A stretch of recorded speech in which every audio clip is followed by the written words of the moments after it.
Hi everyone, before we go into the podcast, I just wanted to say thank you so much for listening to this podcast. I'm super grateful for your continued loyalty and support.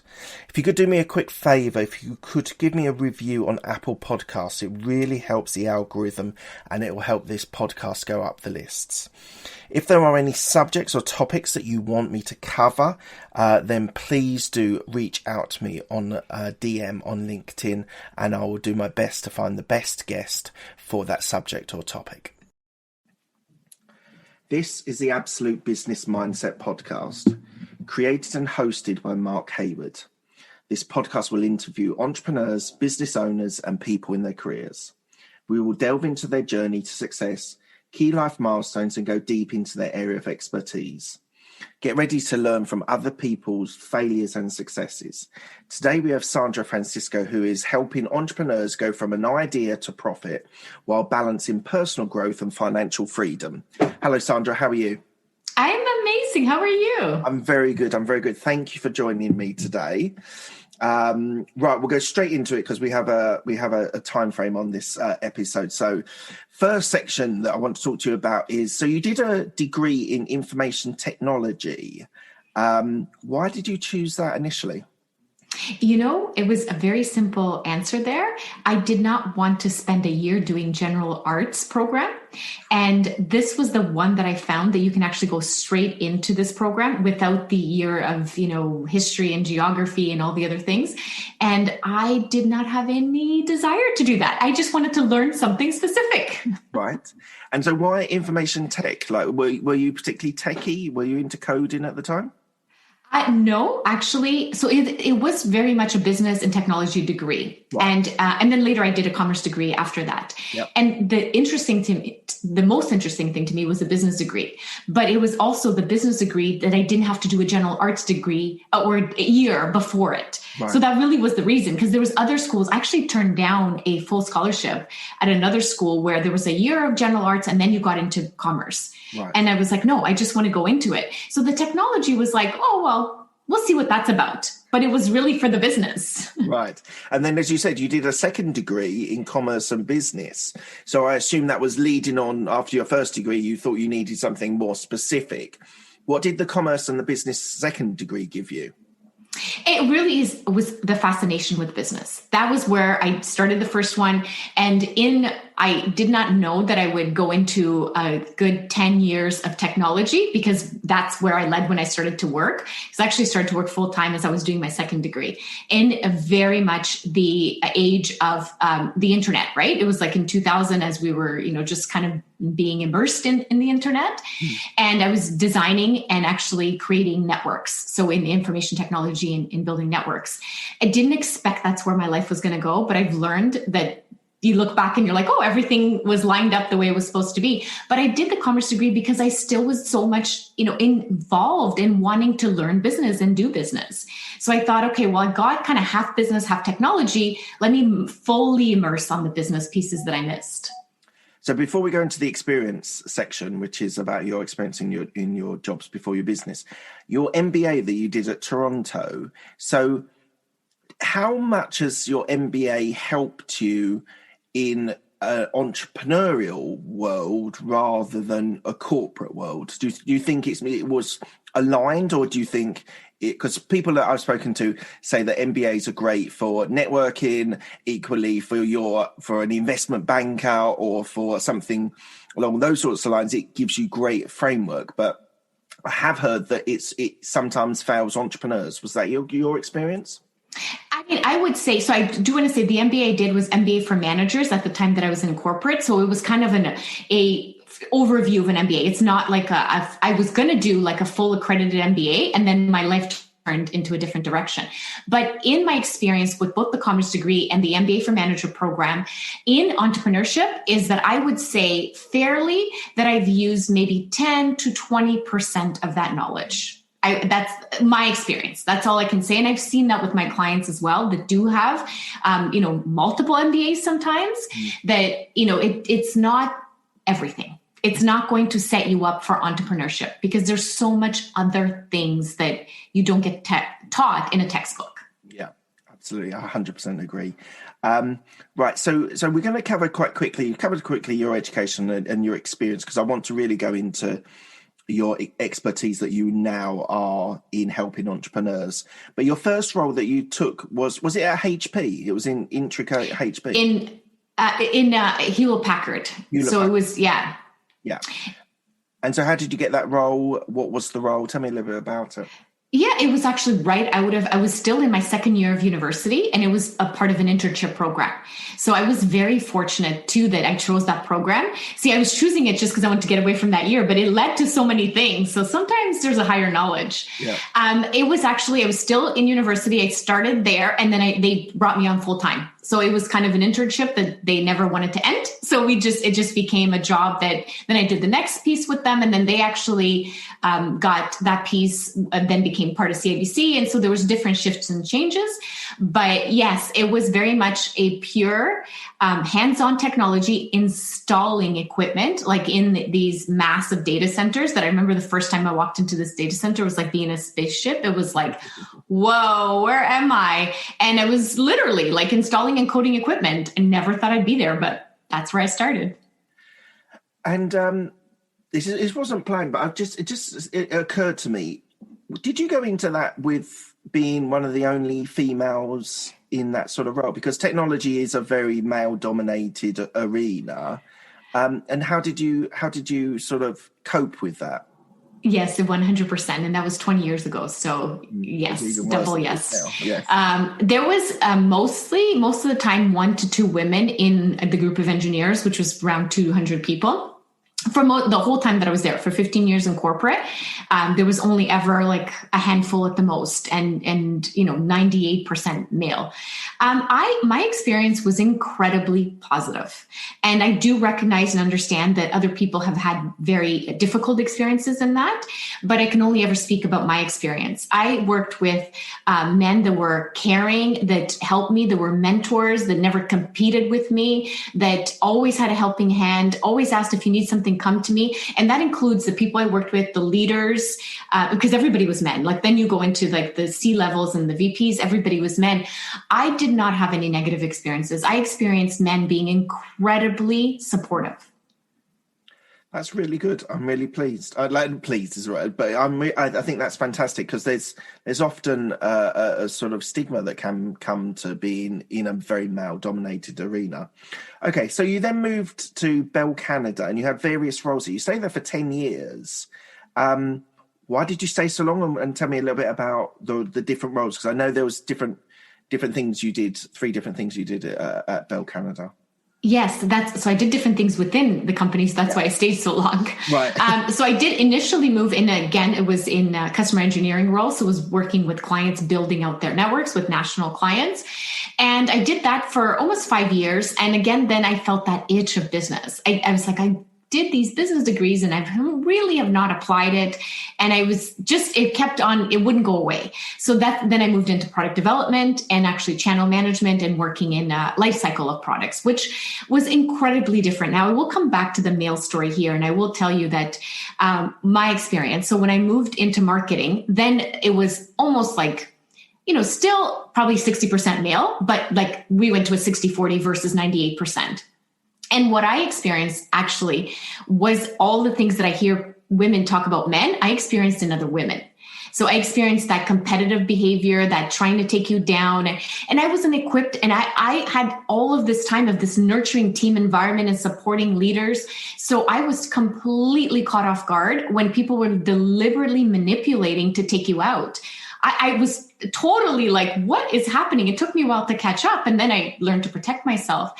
So and this is just my experience, but what I took away from it is when someone is secure in their skill set and what they are good at, like in technology, the males that I worked with, they had a role and they knew their role. So they knew this is what I do, and then I can take a course and I can get better. I can code, I can design, and they didn't feel the need to take anything from somebody or to lash out because there was such a technical, clear role.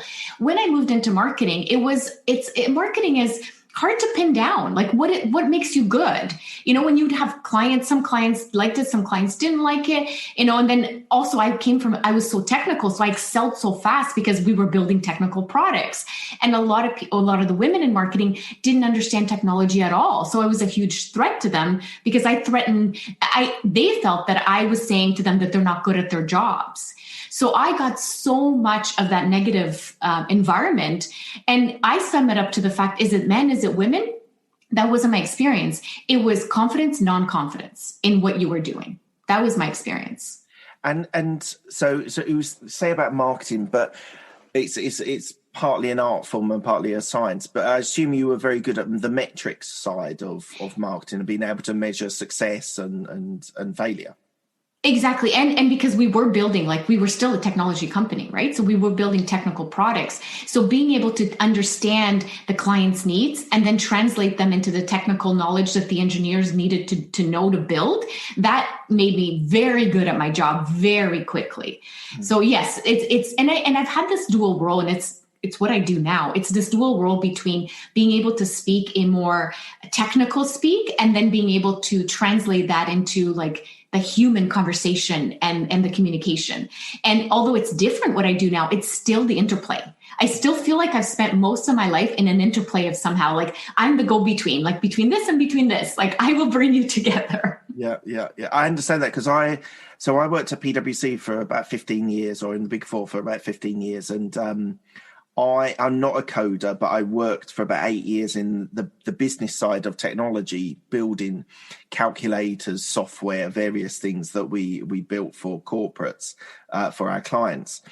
And I know that interplay because I wasn't technical, but because I worked with them for so long and developed relationships, I was then able to very ably be able to sell or communicate with other people in the company what we were doing, because I had that insight into the technology.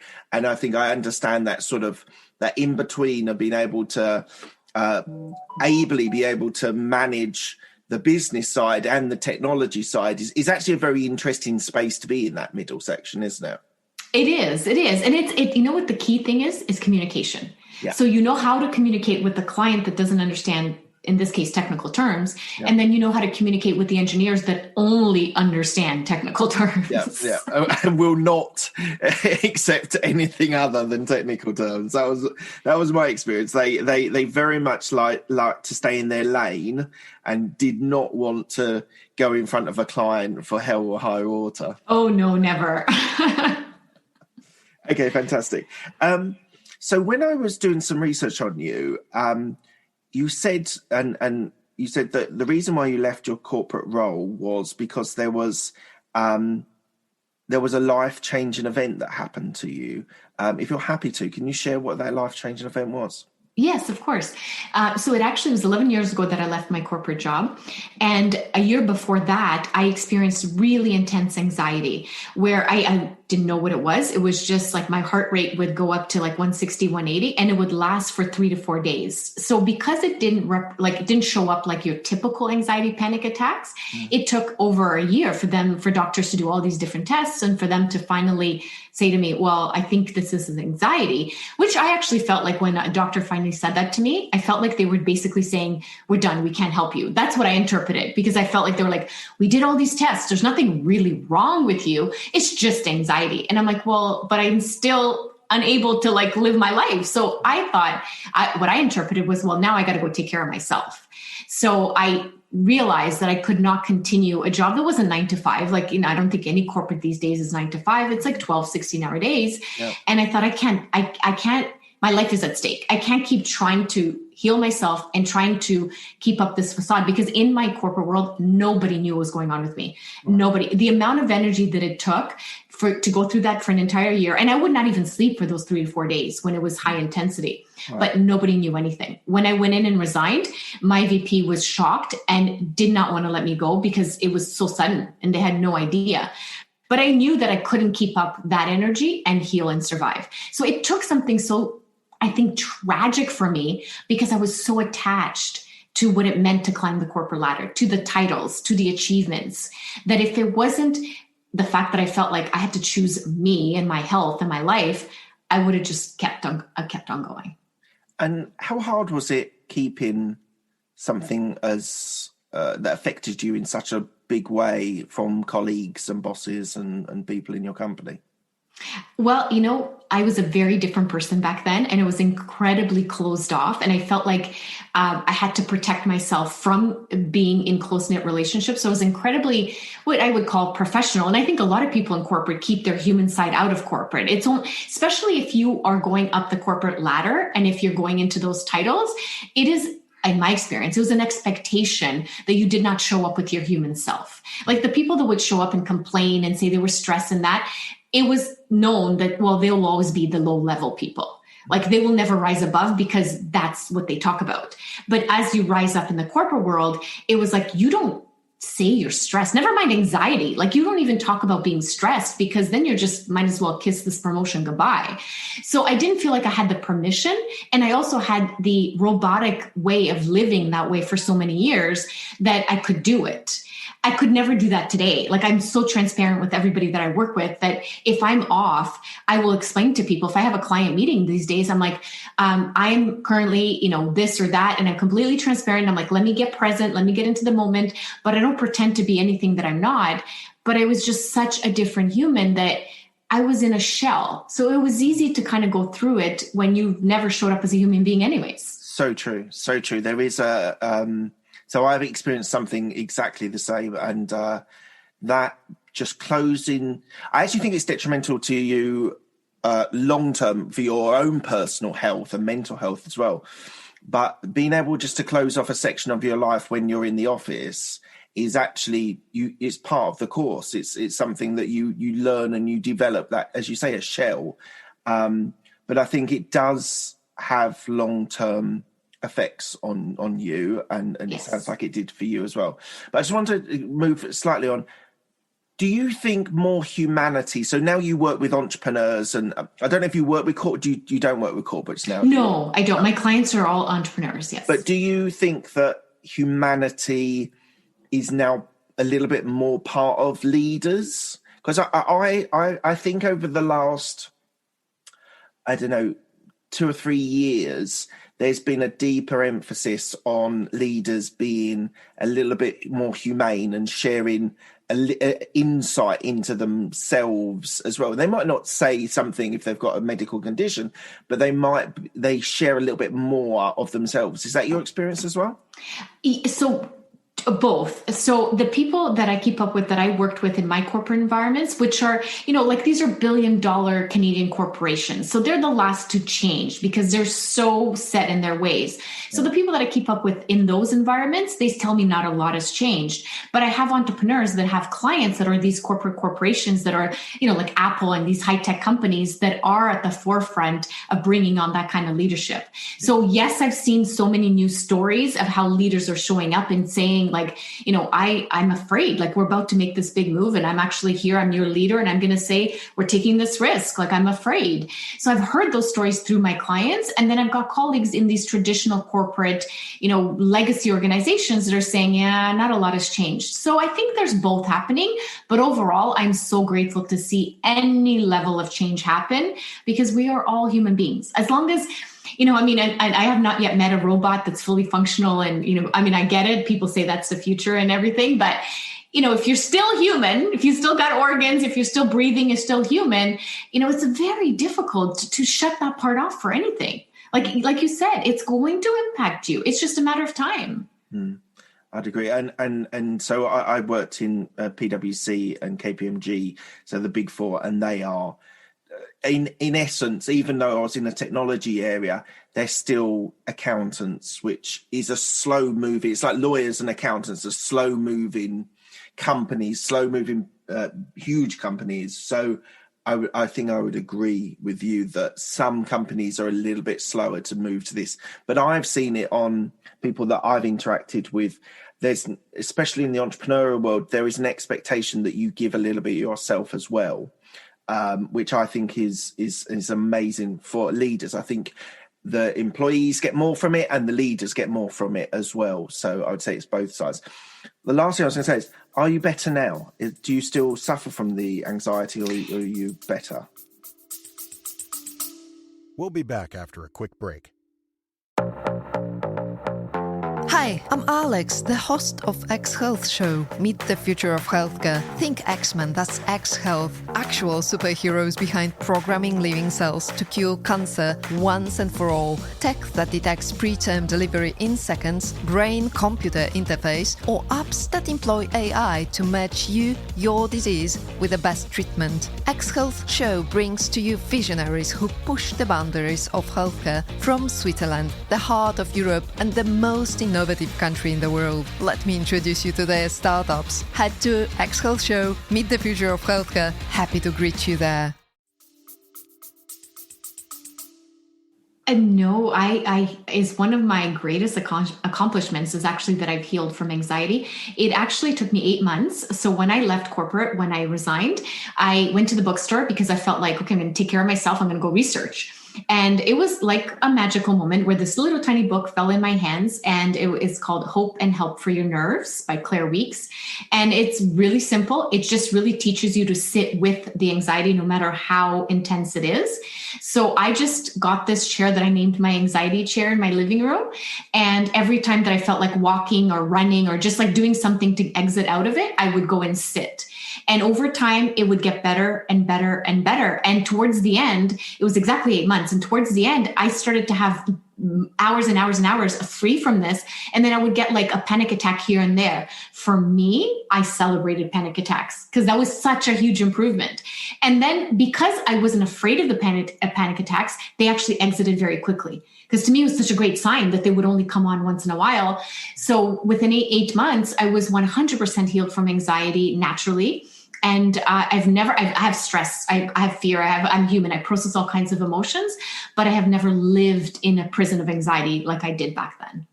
And I think with people that have suffered with mental health issues, the actual accepting and embracing it is actually part of the course to be able to get yourself better, isn't it?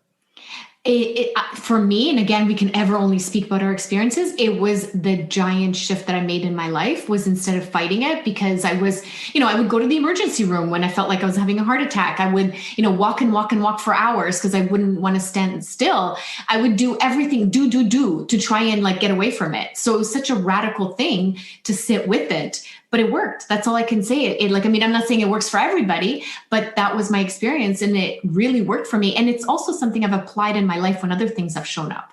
Other, experiences, things you don't want. It's like that coming back to that acceptance of what is, because once you have an example of an experience that's worked for you, that's the best teacher. Like nobody else's opinion or textbooks or anything will ever going to match your own experience. So for me, because that acceptance has worked, I've applied that kind of thing to other challenges in my life. Do you meditate? I don't meditate the way classical meditation conversation, which is like you sit for an hour or 20 minutes or whatever, and you clear your mind. I tried that during my course of healing from anxiety, and I was in intense anxiety, so maybe that was worse, but it made me just more frantic because I felt like I had to clear my mind, and my mind was going like super fast. I'm like, wait, I'm failing. This isn't working. So what I actually do, which maybe some people would not call meditation, is I sit with myself. And I don't do it in routine anymore because now I kind of do it as I feel it and more flow with it, but I will sit and process something. So if I am having a business challenge or personal challenge, I know sometimes I put on tones, like, meditation tones, and I will just sit there and wait and see what shows up. I have usually a notebook, I'll make notes. So it's a form of meditation, but what I've heard described as formal meditation did not work for me in my experience. Right. Thank you. So you help entrepreneurs achieve personal growth, fulfillment, and extraordinary profit. So how do you do that?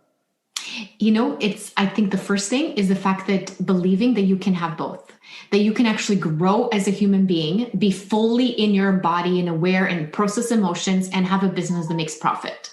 In my experience, so when I left corporate, I started consulting and then coaching came later. But in my experience in working with, lots of different entrepreneurs in different business segments, there is a very popular society belief that you have one or you have the other. You can, really work really hard, put a lot of effort and have profit in your business, but it's going to cost you. It's going to cost you well-being. It's going to cost you family. It's going to cost you whatever. That is a very strong belief in our society.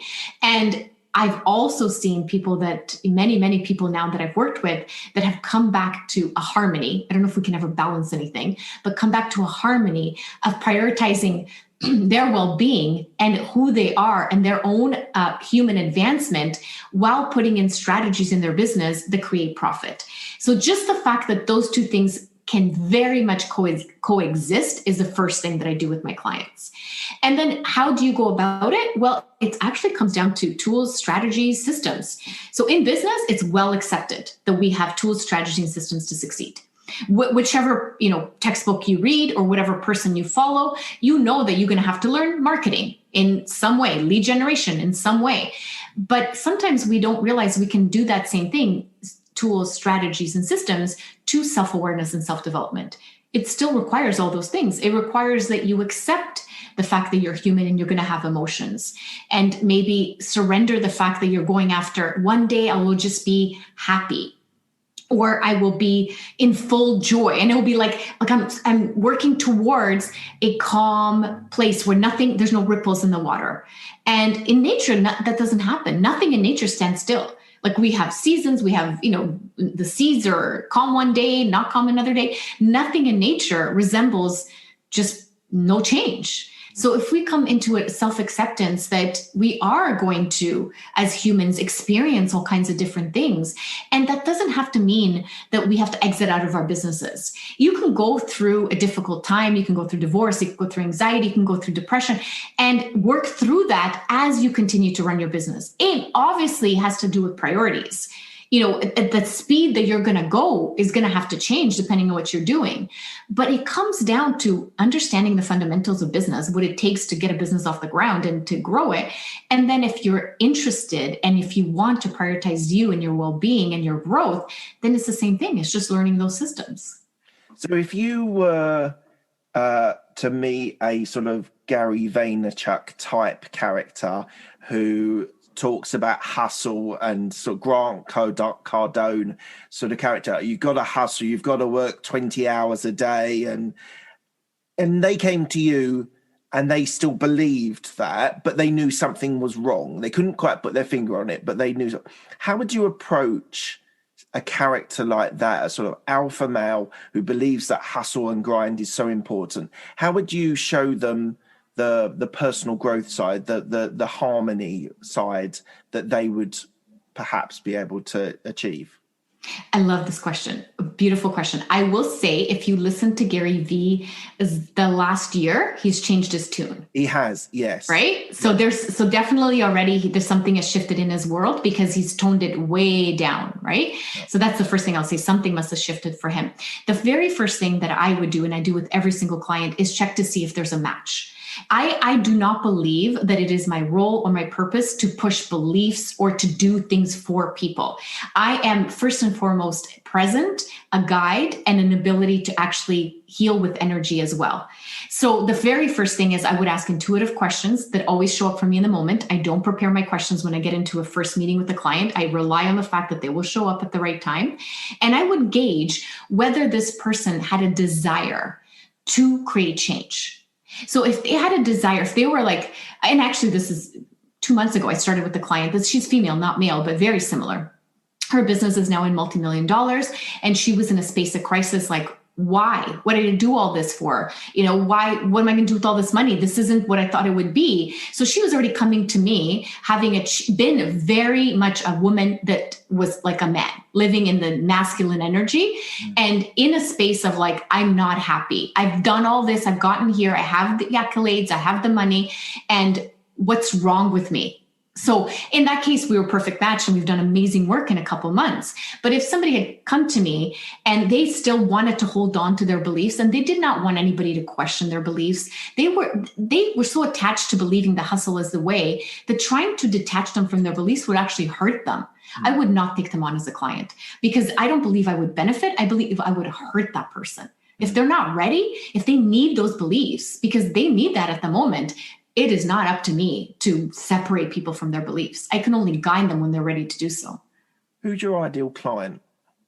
My ideal client is someone that is wanting and desiring to have freedom and to be their own boss. So on the business side, that's the key. That's what I hear always. It's like, I want to own my time. I want to be free. I want to be able to make choices in my life. And what I add as an extra layer to that is somebody that has all that, the desire to be an entrepreneur, the wanting their freedom, and at the same time wants and desires knowing themselves and growing themselves alongside of the business. So they're curious. They're are different levels. Some people have done a lot of work on themselves and they're, very well, developed personally. And some people just at that stage of curiosity. Well, what would that be like? What does consciousness mean? What does energy mean? I'm curious. I want to know, and I want to run my business. So that would fit into my range. If somebody was to come to me and said, I want somebody to teach me how to run a business and how to launch a business, I could care less about personal development and well-being. I'm just going to hustle. I'm going to get this done. I would say to them, there are thousands, probably millions of people that can help you. I'm not the one. I think that's it's very self-aware. I think that's it's a very valuable thing to understand what you're good at and what you're not, or what you don't want to do. Sometimes it's not that you're not good at it; it's not where you want to be. Yes. And one of the things you just said was about options, and I sort of see money and money helps you have options to make other decisions or change the way that you view things.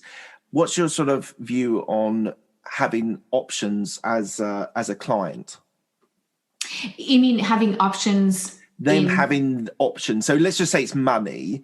Yes. Money gives you options to either not work or work, yes, or take an extended holiday, or change your business or change your lifestyle within there. What's your views on the importance of options? Let's say? Yes, which I think that's the importance of making sure your business is profitable and make sure your business is making money. So what I say that sometimes gets some backlash from the people that are the personal development clients, they tend to I've had many conversations where I can see them sitting back and whoa, what did you just say? That I didn't expect that from you. Because I do say the heart of a business is numbers and profit. And that's the heart of the business. The heart of the human that you are is whatever you believe to be true. So integrity, you want to serve, you want to make a difference, you want to change the economy. That's the heart of who you are. And you can apply that in non-for-profit, in your spare time, in volunteering. You have so many ways that you can apply that. If you choose to apply that to a business, then the heart of a business is numbers and profit. So you do need to understand how to create profit in a business. And again, we're back to the strategy, tools, and systems. And yes, if you have a business that's not profitable, then it's more of a hobby, which if you're okay with that, there's nothing wrong with that. But if you can't afford to have a hobby, then you don't have choice. Then you're in a place where you're running the clock, where it's I've only got a few more months to try this business and then I'm going to run out of money and then I will have to go get a job. It's very hard to make the business work under that kind of pressure, unless you're a unique person that is uniquely qualified to work under crazy pressure, which is only a few people. Most people don't do well like that. So when you put yourself under that kind of pressure, it tends not to work. And when I do meet with new potential clients, I always ask, if they're leaving their job, if they're starting a business, I always ask for their numbers. Can you leave this job and can you start this business? Do you have a year's worth of basic needs saved? So if you're going to do this full time. Because if you don't, again, that's something I look for. Are they a match for me? I had a potential client that it was not for me last week, that she was yes, I've got 4 months. I just left this job. I have 4 months of money and then I'll be in trouble. And then, so I got to make this business up and running and going in 4 months. And she shared her idea with me. And I could tell this idea needed so much exploring and may not even be a profitable idea. So immediately I was I am not even going to bring you into any of my programs because I don't want to take your money at this stage. It's not realistic. So 100% is having a respect and understanding for the numbers and for the choice that money gives you. And if I've triggered you when I say the heart of the business is money and profit, I would welcome you to question that and to do some work. Because if you're an entrepreneur and you are, aspiring or are an entrepreneur and that's triggering, that just means you need to do some work around that, because you may have some limiting beliefs there that are not going to work for you in business. Do you think there's been a change or a shift in the millennials joining the workforce? What they bring to the table? Yeah. Oh, yes. I mean, so the colleagues that I keep up with in corporate, we laugh a lot at the stories that they have people coming for interviews and they're super qualified and they know exactly what they're doing. And they will say, yeah, I'm willing to work 3 days a week, or I'm willing to work 4 days a week, or I'm 100%, going to be remote. And they're like, I'm not negotiating this. This is just who I am. Like, this is my life. Like, I will give you this skill for this much money, and they're willing to take less money and not work as much. So I've been told from the people in the corporate world how much that is shifting and changing. And again, there's resistance sometimes to hire these people, but then they see the competitors bringing on the skill set and doing well with the skill set. And they're like, oh, okay, we have to adapt. I read that you did NLP training as well. I did. That was early on. Yes. So I interviewed Sue Knight, who's quite well known in NLP at work, is what she specialised in. So how did that help you, the study of NLP? So for me, and I'll be completely honest and transparent, it didn't really connect with me so much. So at the time that I did NLP was the year after I left corporate, and it was good for me to heal myself. And it was part of the mentor that was teaching NLP. I did it because he was teaching that. I didn't even know what NLP was, but he was somebody that was an early mentor for me that really helped me. And he was teaching a course on NLP. So I was like, I'll go to spend time with you and to continue to be in your presence. So through that, I did my practitioner and my master's really to be in his energy. And the way he taught NLP was very much in a heal thyself mode. So that spoke to me a lot and it helped me a lot. In my coaching business, I can't say that I bring any of the NLP pieces into it just because it's not authentic to me. Okay, thank you for your honesty. Would you say you're a coach or a mentor? I love that. Everybody has a different definition for that, right? Like, every time I ask, everyone thinks of that differently. So for me, I believe I am a coach, and I look at mentors as somebody that it has done exactly what you plan to do, but they're a little bit further ahead. So often I will tell my clients to go and get a mentor in that specific business sector that can give them the insights of like this little thing here and here and here that nobody would know unless they've been through that exact pattern or that path. Whereas as a coach, I really work at a higher level, not good or bad higher, but just at a deep level. I work at a level of, okay, let's look at the systems. Let's look at how this business can be structured. Let's look at you as a human being. I work with clients from construction industry to beauty industry to food industry. I have had some experience in some of those industries, not all of them, but I definitely have never built a business myself in the beauty industry or in the construction industry. But I've helped these people grow their businesses, build their businesses from working with business principles, and then also that humanity side of it. But there's times where I'll say, you know what you need right now? You need a mentor, because you don't know how exactly to break through the next level. And it requires very detailed information that as a coach, I don't have for you. So that's how I see it. But you know what? I've heard that definition like 100 different ways. Yeah, and my view is a coach is more directive. They're telling you how to achieve X goal, where a coach is a little bit more, they're there to enable you to come to your conclusion yourself. It's a little bit more less directive. It's more explorative and letting someone come to their own conclusions. That's my definition. So that's where I see it. As you say, a mentor is usually someone that's done it previously and sort of can tell you some of the steps that will miss those problems or the curveballs, where a coach by definition is someone that enables that person to be able to achieve those goals. And sometimes as a coach, it's more driven by the client rather than driven by the coach or mentor on where they want to explore, where they want to go with it. So that's my definition. Would you agree? Yeah, I mean, I think that I definitely think as a coach, my clients are in charge. I have a deep belief that every single one of my clients has a complete wealth of information of what's good and right for them inside of them. And my job is to help them to bring that to the surface and then to bring in some, knowledge that they may not have about some systems or some strategies or tools. But I don't ever work with somebody that I believe I'm better than. Oh, let me be your leader. I got it and you don't. That's already a break for me. I believe they know it all. They just don't have conscious access. So be it whether it's business or personal, it's my role to help them find what it is that they need. But it's not for me to be above them, telling them that this is how they should be, because they're never going to run a business or I'm never going to want them to run a business that I would run, because that's my business. Mm-hmm. So I do have that it's very visceral for me that it is not for me to put my opinions and my beliefs on anybody. Mm-hmm. I help them bring theirs to the surface, their core values, their beliefs, their own ways to run a system.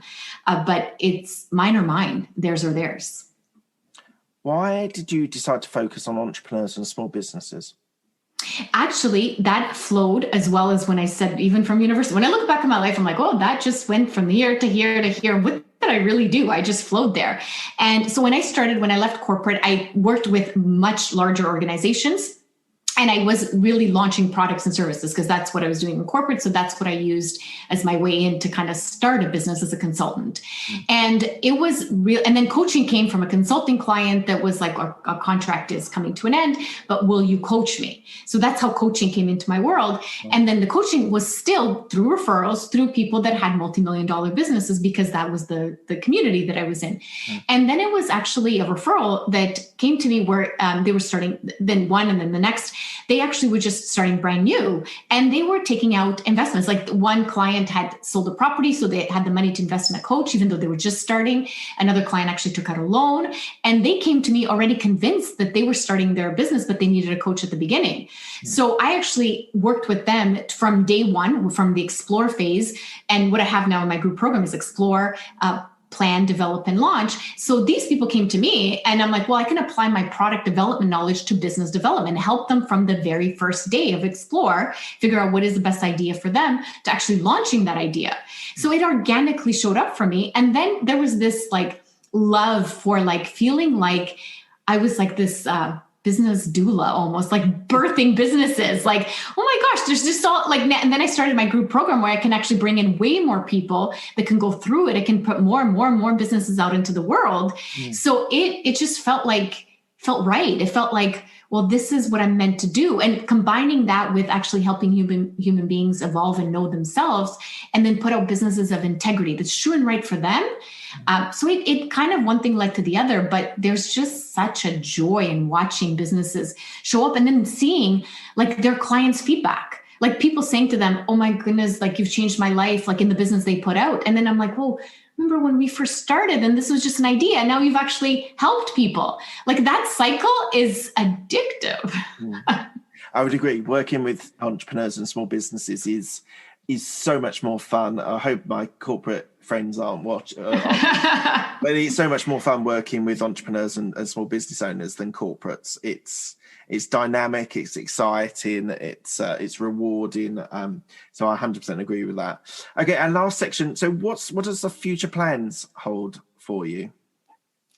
And again, as you grow and evolve, like you change, right? So I would have had up and probably even a couple of years ago, an exact plan and like, what do I do next? Where do I go? And I have really been working on allowing and freeing myself and flowing. And so when I say I look back in my life and I can see how things just organically showed up, but yet I exerted so much effort trying to create something. And often a lot of things that I tried to create didn't actually come to fruition, but it was the things that organically showed up that led me here. Mm-hmm. So I'm actually in a phase in my life where I'm working on, I'm not saying I'm there, but I'm working on allowing what's showing up next. what's actually coming to me. So right now at this point in time, I am still fully immersed, and my attention is in helping new entrepreneurs build businesses and bring businesses into the world. So I envision growing my group program and kind of multiplying this impact and having a part in building a new economy that's built on the principles of authenticity and integrity. Because the more people that know themselves, like, I don't believe that somebody that is happy and fulfilled will ever hurt other people, will ever actually do things out of integrity, because they are fulfilled, they are happy.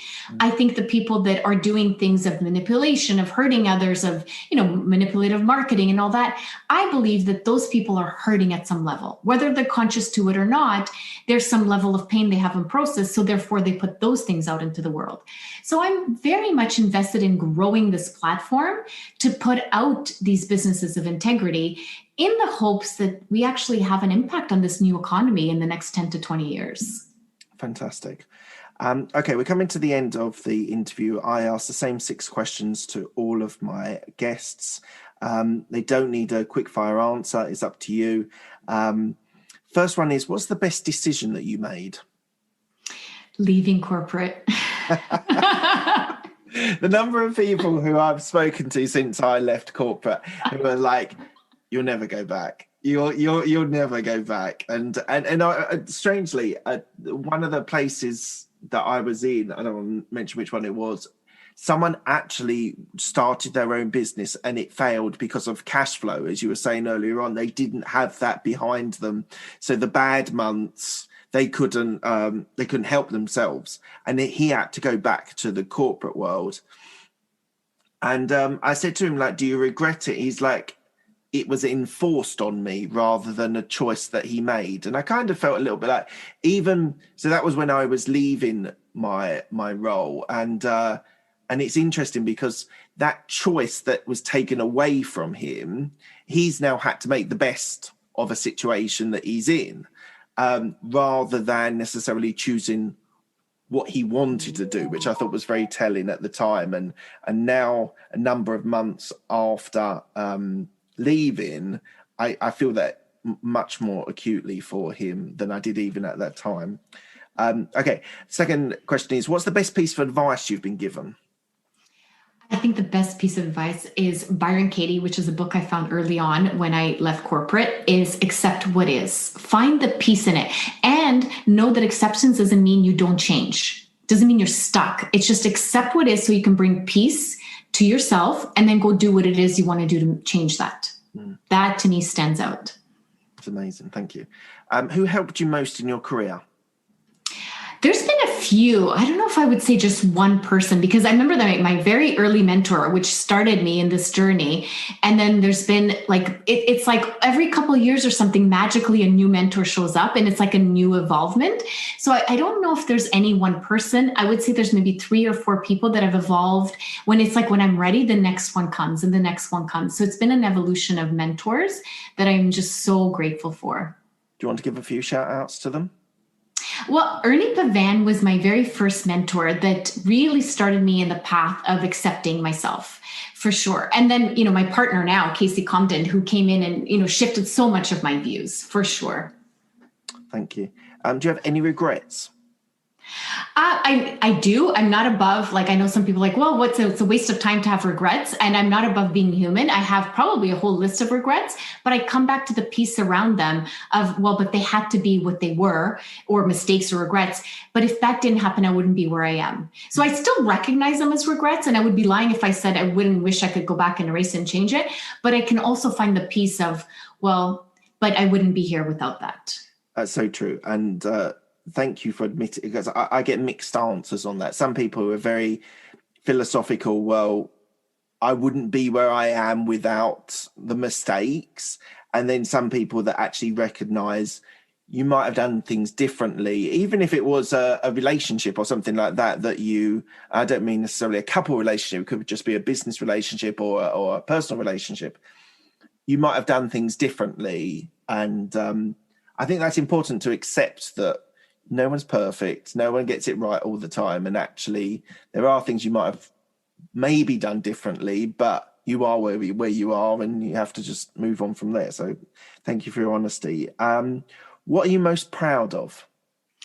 What stands out to me is everything on the human involvement side. So having healed myself from anxiety, I am proud because it's something that I did myself. So I did help myself. That thing that brings me the most pride is that I actually found a way to help myself. And in that's been a lot of my journey, is having this, experiences I've had in my life of feeling like sometimes I needed people and then disappointed when people didn't show up or didn't do the roles I expected them to play. But actually, when I look back at healing myself from anxiety, it was something that I did on my own to help myself at the highest level, which is to help my health. So that always stands out as an accomplishment. Even though it's not a material accomplishment, it always stands out. No, I 100% agree. And I think you should be very proud. I think being able to heal yourself is incredibly hard, and what you went through to actually not ask for additional support, however, whatever that might be, I think takes a lot of bravery. So massive plaudits for you being able to do that yourself. Yeah, and I just want to say, because I don't want to leave it there, I just want to say there's nothing wrong with asking for help. So I don't want anybody to take that message like you're in pain and depression or anxiety and you got to go it alone. Like, ask for help. There's a ton of people that are going to be able to help you. I just look back and that was my path. I went to the library, I got this book, and I was able to help myself. So I'm proud of myself, but I didn't want to leave it there because I think with mental health and having so much experience in my family, and it's so important when you're in pain, let somebody know, let somebody help you. Absolutely. And it's like my wife says this a lot. She's a therapist, by the way. She says, like, if you break your arm, you go to a doctor and they help you repair it.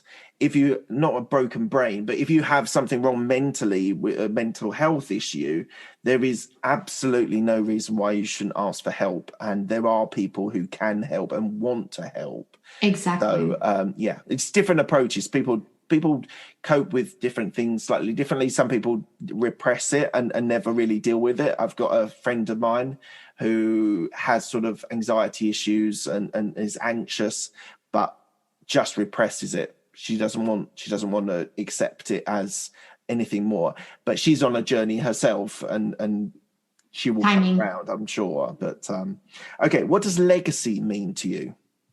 To me, legacy means, what is it that you'll be leaving behind that will be a resonance? And to me, that doesn't equate into the material. I don't aspire to leave behind for my kids, properties and things that they can have. I aspire to leave behind messages of acceptance. So I'm most proud when my son says, Mom, I love the fact that you have your views, but you're so respectful of other people's views and beliefs. And we live in a world right now where polarized, right? Everybody's got a side and then you hate the other side. And, he's turning 15, so he's aware of this. And when he says that, I'm like, okay, I'm doing my job. And it's the hardest job of them all, isn't it, parenting? Oh, yeah. Yeah, most definitely. Where can people find you if they want to reach out to you or ask you questions?